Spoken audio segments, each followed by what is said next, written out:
Radhe Radhe everyone, जय सिया राम। आप सभी लोगों को मकर संक्रांति की हार्दिक शुभकामनाएं। हमारे हिंदू धर्म में, सनातन धर्म में संक्रांत यानी कि मकर संक्रांति का विशेष महत्व होता है। इस दिन किया गया स्नान दान विशेष पुण्य फल की प्राप्ति कराता है। यूं तो मकर संक्रांति या संक्रांत वाले दिन बहुत सारे दान किए जाते हैं। आप यथानुसार अपना जरूर से दान कीजिए, लेकिन कुछ ऐसे दान हैं, कुछ ऐसी चीजों का दान है जो आपको मकर संक्रांति वाले दिन जरूर करना चाहिए। आप उसी चीज को बढ़ा के अधिक रूप में कर सकते हैं या कम से कम थोड़ी सी मात्रा में भी कर सकते हैं। और आज की इस वीडियो में मैं आपको बताने वाली हूँ ऐसी 7 चीजें जिनका दान यदि आप मकर संक्रांति वाले दिन करते हैं तो उस दान का कई हजार गुना फल होके मिलता है। तो बहुत ही बेसिक सी चीजें हैं, अधिकतर वही चीजें हैं जो हमारे घर पे मिल जाती हैं। बहुत ही मामूली सी चीजें हैं, लेकिन इनका जो फल है, इनकी जो कृपा है वो बहुत ज्यादा होती है। तो चलिए वीडियो को शुरू कर लेते हैं।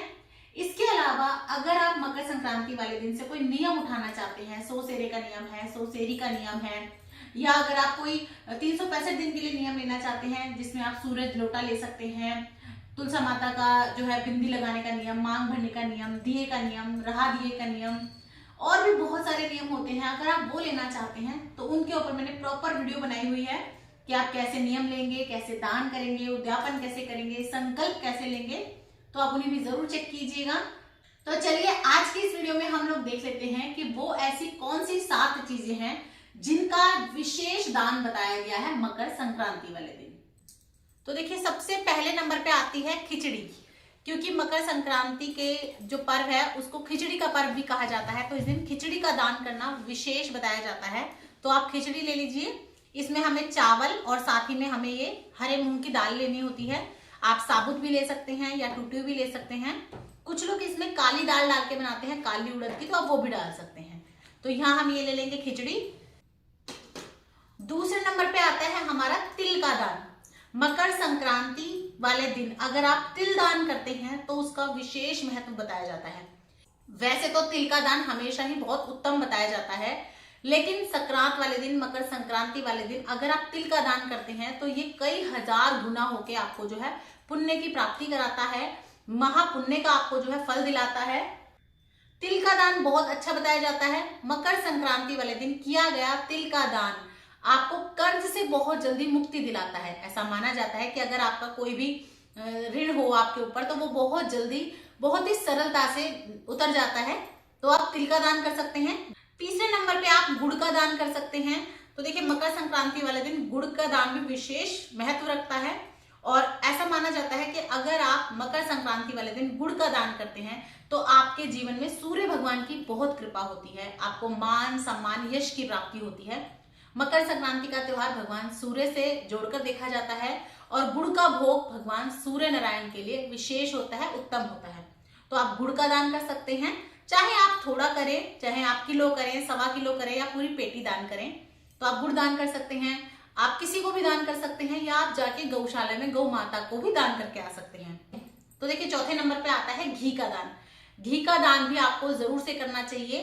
मकर संक्रांति वाले दिन बहुत अच्छा रहता है और जरूरी नहीं है कि आप किलो, 2 किलो, 10 किलो ही घी दान कर सकते हैं। अगर आपका सामर्थ्य कम है तो आप कम भी दान कर सकते हैं, लेकिन ये भी मतलब नहीं है कि आपका सामर्थ्य बहुत अच्छा है, आप कर सकते हैं दान किलो 2 किलो भी, लेकिन उसके बावजूद भी आप इतना सा कटोरी में रख के चल रहे हैं। तो देखिए, जैसा आप देंगे भगवान की कृपा से वैसा ही आपको मिलेगा।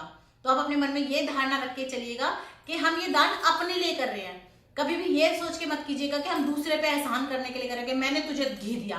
अपने मन में बिल्कुल मत सोचिएगा।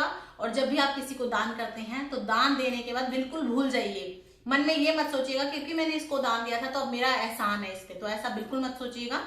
तो आप चौथे नंबर पे घी दान दे सकते हैं। और आपने सुना भी होगा, जब भी पहले के जमाने में बच्चों के जन्मदिन होते थे या कुछ भी विशेष दिन होता था, उस दिन सप्त नजा दान किया जाता था, बच्चे के बराबर का या फिर कम या ज्यादा, इंसान समय समय पर सप्त नजा जरूर दान करता था। सप्त नजा यानी कि 7 प्रकार के नाज। तो आप 7 प्रकार के नाज ले सकते हैं। इनका दान विशेष महत्व रखता है। इसमें आप कोई भी 7 प्रकार के नाज ले सकते हैं, यानी कि 7 प्रकार के अनाज ले सकते हैं। तो मैंने यहाँ पे लिए हैं जौ, और जौ को सबसे पहला धान, सबसे पहला अनाज माना जाता है धरती का। तो आप जौ ले सकते हैं और बहुत ही आसानी से, बहुत ही कम रुपए में ये चीजें आपको मिल जाती हैं। लेकिन इसका जो असर होता है, इसका जो फल होता है, वो आपके जीवन पे बहुत पड़ता है। तो देखिए मैंने यहाँ पे अनाज में जौ लिए हैं, उसी के साथ साथ मैंने यहाँ पे बाजरा लिया है, तो आप बाजरा ले सकते हैं। गेहूं लिया है, जैसा कि आप लोग जानते हैं गेहूं के बिना तो हमारा आजकल एक दिन भी जो है नहीं निभता है। गेहूं के बिना तो सभी की लाइफ चलती नहीं है, तो आप गेहूं ले सकते हैं। उसी के साथ साथ आप चावल ले सकते हैं। और देखिए जो आप सप्तनजे में दान करेंगे वो चावल आपके टूटे हुए बिल्कुल नहीं होने चाहिए, वो आपके साबुत ही होने चाहिए। हाँ, आपने जो खिचड़ी के लिए चावल लिए थे, जो आपने खिचड़ी में डालने के लिए लिए थे, ये चाहे आप साबुत लें चाहे टूटे हुए लें, लेकिन जो सप्तनाजों में आप लेते हैं तो फिर आप ये साबुत चावल लीजिए। अगर आप पूरे साबुत नाज इसी तरह से दान करेंगे तो साबुत लीजिए। अगर आप इन्हें दलवा के, पिसवा के दान करते हैं तो फिर आप टूटे भी ले सकते हैं। तो यहाँ हम चावल ले लेंगे। उसी के साथ साथ यहाँ पे हम लोबिया ले रहे हैं, ये तो आप लोबिया ले सकते हैं। काली उड़द ले सकते हैं, और काली उड़द का दान भी बहुत अच्छा माना जाता है, तो आप काली ले लें। काली आपके पास नहीं है तो आप हरी ले सकते हैं, हरी उड़द की दाल जो आती है साबुत। और साथ ही में आप चने ले सकते हैं। देखिए 7 नाज आपको लेने हैं, साबुत नाज। सप्तनजे का दान विशेष महत्व रखता है, तो ये ले लेंगे। इसके बाद इस अनाज को आप चाहें तो एक एक कटोरी ले सकते हैं, चाहे तो किलो किलो ले सकते हैं, चाहे तो 5-5 किलो, 11-11 किलो, अपने यथा सामर्थ्य के अनुसार आप कितना भी ले सकते हैं। और हर एक अनाज के दान का अलग ही विशेष महत्व होता है आपके जीवन में। कोई ना कोई ग्रह जुड़ा होता है, और जब आप अनाज दान करते हैं तो आपके सभी ग्रह नक्षत्र अच्छे होते हैं। इसीलिए दान को बड़ा बताया गया है, विशेष बताया गया है। कई बार लोग सोचते हैं कि क्या होता है, दान करने से कुछ नहीं होता, तो ऐसा बिल्कुल नहीं है। तो देखिए आप या तो साबुत अनाज लेके इन्हें मिनस के आप इन्हें किसी को भी दान करके आ सकते हैं। मंदिर में दे सकते हैं, गौशाला में दे सकते हैं, किसी भी बड़े जने को दे सकते हैं, जरूरतमंद को दे सकते हैं। या फिर आप इन्हें दलवा लें, यानी कि इन्हें थोड़ा सा कुटवा लें, थोड़ा पिसवा लें चक्की पे, आप अपने घर पे पीस सकते हैं। उसके बाद आप चाहे तो पक्षियों को डाल सकते हैं, या फिर और बारीकी से पीस लें, थोड़ा और ज्यादा इसका पाउडर बना लें, थोड़ा घी, थोड़ा बूरा मिला के फिर आप इसे चींटियों को भी दे सकते हैं। चींटियों को भी आप इन सब का जो है दान करके आ सकते हैं। चींटी जिमाने का, चींटी को दान करने का भी विशेष महत्व होता है। ऐसा माना जाता है जितना आप चींटी के लिए अन्नदान करते हैं उतनी ही आपकी बेल आगे बढ़ती है। जिस तरह से कीड़ी की बेल बढ़ती है ना, उसी तरह से आपकी भी घर की जो है बेल बढ़ती है, आपके वंश में वृद्धि होती है। तो आप इस तरह से सप्तनजे का दान कर सकते हैं। इसके अलावा आप नमक का दान कर सकते हैं। देखिए नमक का दान बहुत विशेष दान माना जाता है, और ये हर समय भी नहीं किया जाता। कुछ कुछ समय ऐसा होता है जब आप नमक का विशेष दान कर सकते हैं। लेकिन ये याद रखिएगा कि नमक को कभी भी आपको खाली दान नहीं करना होता। नमक के साथ आप या तो कुछ मसाले लें, जैसे कि हल्दी ले सकते हैं, मिर्च ले सकते हैं, घी ले सकते हैं, इस तरह दान करें। आटा ले लें थोड़ा सा, या फिर आप किसी अनाज के साथ नमक दान करेंगे, या आप गुड़ ले लें, तिल ले लें और नमक ले लें। खाली नमक आपको दान नहीं करना है, इस बात का विशेष ध्यान रखिएगा। नमक के साथ आपको कोई अनाज, कोई मीठा इस तरह जरूर ले लेना है, तो आप ये दान कर सकते हैं। इसी के साथ साथ आप गर्म कपड़ा भी जरूर से दान करें, तो आप गर्म कपड़े में शॉल ले सकते हैं, लोई ले सकते हैं, और आप चाहें तो इस तरह ब्लैंकेट ले सकते हैं, या फिर अगर आप चाहें तो इस तरह की आप रजाइयां भी दान कर सकते हैं, या फिर आप चाहें तो स्वेटर वगैरह दान कर सकते हैं। बड़ों को, बच्चों को, किसी को भी आप दान कर सकते हैं। इस तरह से कुछ भी गर्म चीज जरूर दान करें। और अगर हो सके तो लाल रंग का आप कोई गर्म वस्त्र, गर्म कंबल या ब्लैंकेट या गर्म चद्दर कुछ भी दान करें, क्योंकि लाल रंग जो है वो हमारे भगवान सूर्य से जोड़कर देखा जाता है। तो अगर आप लाल रंग का गर्म कोई भी वस्त्र मकर संक्रांति वाले दिन दान करते हैं तो भगवान सूर्य नारायण की विशेष कृपा होती है आप पे। आपका जो है मान सम्मान प्रतिष्ठा बढ़ती है, आपके जो भी रुके हुए काम होते हैं वो सब आपके जो है पूर्ण हो जाते हैं। और राहु केतु की जो आपकी दशा होती है अगर खराब है तो वो भी सुधार में आती है। तो आप गर्म कपड़े दान कर सकते हैं। और जरूरी नहीं है कि आप बहुत बड़े बड़ी चीजें दान करें। अगर आप बहुत ज्यादा नहीं भी दान कर सकते तो आप छोटे छोटे से भगवान लड्डू गोपाल के लिए या और सभी भगवानों के लिए, उनके लिए भी आप ब्लैंकेट या गर्म कपड़े दान कर सकते हैं, मंदिर में दे के आ सकते हैं। या अगर आपके आसपास कोई भगवान लड्डू गोपाल की सेवा वगैरह करते हैं तो आप उनको दे सकते हैं। तो देखिए हो सके तो आप लाल रंग ले लें, नहीं है तो कोई भी रंग आप ले सकते हैं। तो आप इस तरह से जो है गर्म कपड़े जरूर दान करें। यहाँ पे मैंने आपको ये कुछ चीजें बताई हैं, 7 चीजें, जिसमें गर्म कपड़े हैं, सप्तनजा है, खिचड़ी है, घी है, तिल है, गुड़ है, नमक है। ये वो 7 चीजें हैं जो आपको मकर संक्रांति वाले दिन दान जरूर करनी है। चाहे तो आप थोड़ी थोड़ी करें, चाहे तो आप बड़े स्केल पे अधिक भी कर सकते हैं, पर अपने यथाशक्ति अनुसार आप जरूर दान करें। अभी आप ये सब दान करेंगे तो इसके ऊपर आप कुछ दक्षिणा जरूर से रख लीजिएगा। थोड़ा सा जल लेके आपको इस तरह से मिनसना है और तब आप दान कीजिएगा।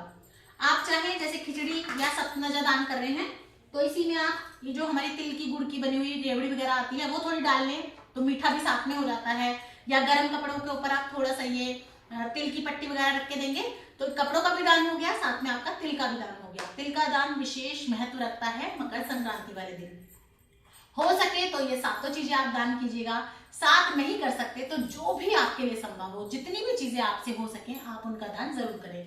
1 चीज, 2 चीज, 5 चीज, जैसे आपसे हो सके आप जरूर करें। और जब भी आप दान करते हैं तो हमेशा आप ये सोच के दान करें कि ये दान मैं अपने लिए कर रहा हूं, ना कि दूसरे के लिए। और जब आप किसी को भी दान करके कोई चीज देते हैं तो आप दोनों हाथों से चुचकार के सम्मान के साथ उनको दान दें।